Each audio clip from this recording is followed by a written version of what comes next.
remaster I've been talking a lot about in a bunch of my videos was the remasters for Star Wars Battlefront 1 and 2, a collection of the two classic Battlefront games released in 2004 and 2005 respectively. You know, before the dark times. A collection of two games I've never actually played before. Yes, I am aware I'm going to have to start a new YouTube channel from scratch after dropping some of the most disheartening news you may have ever heard, but just hear me out. I've always been aware of the games and the legacy that they've left on the people who did play them. And me not playing them is a little bit of a lie. You know, I need to fill in my spreading misinformation on the internet quota for the day. I think when I was like around 6 or 7, I touched the controller once to move a clone 2 inches off to the side in Battlefront 2, so if we were going off of technicality, I did touch one of these games at least once, but I never sank in the hundreds and thousands of hours other people did. No, I was one of the unfortunate souls that started off playing the EA reboots.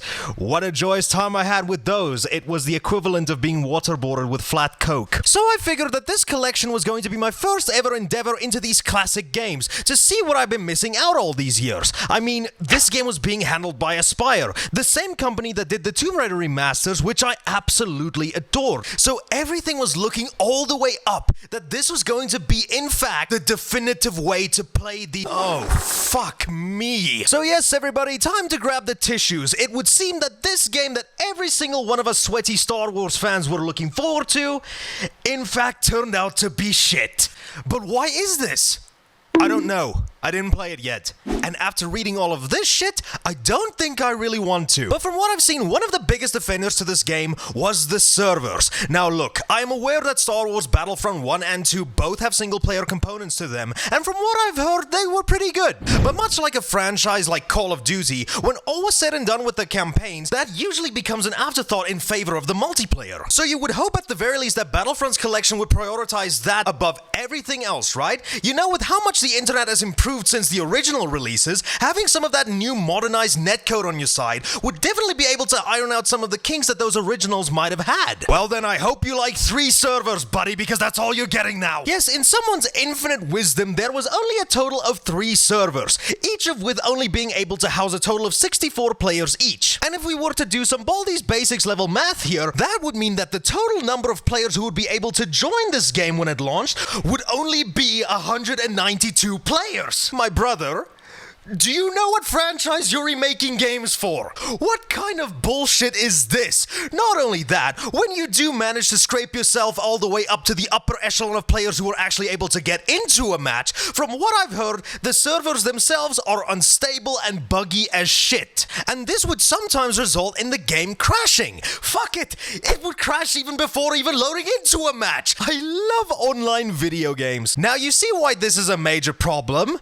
Well, besides the obvious of, you know, not being able to play the fucking game, is that unlike something like Helldivers 2 that had a tremendous amount of server issues upon its launch, that was mainly because of the fact that Sony and the devs themselves were not expecting how massive that game was going to turn out to be. But on this side, these are 2 of the most iconic multiplayer Star Wars games ever released. That was no doubt gonna sell a shit ton of copies upon its launch. And if it's a shit show to even get into the game's main selling point, well then, why would I bother buying this? Also, from what I've seen on videos, there's no crossplay.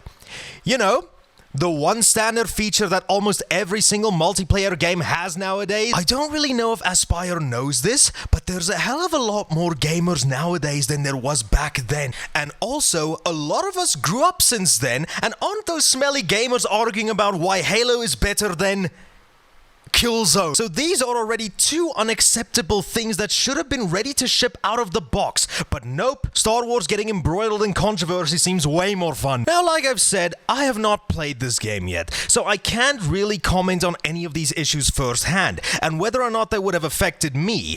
But much like how it was with Helldivers 2, even if I didn't experience any problems, that doesn't make this acceptable. I feel so bad for every single person who was looking forward to this release and got so badly burned by spending $30 on disappointment. So I really hope that this game can make a quick turnaround and get all of this shit fixed, because come on, man. Aspyr a month ago released one of the best remasters in gaming, and now they come along with this shit. Gaming is truly dead. But anywho, I just wanted to make this small little video to let you guys in on this entire situation, as well as to potentially warn some of you if you were thinking about picking this game up. Hell, if you guys want me to, I'll even get the game so I can do a more in-depth video on it and see if I can get some of the first-hand experience in the misery. But you'll have to become a member or join my Patreon to do that. But with all of that out of the way, I'll see you guys in the next video. Goodbye, love you.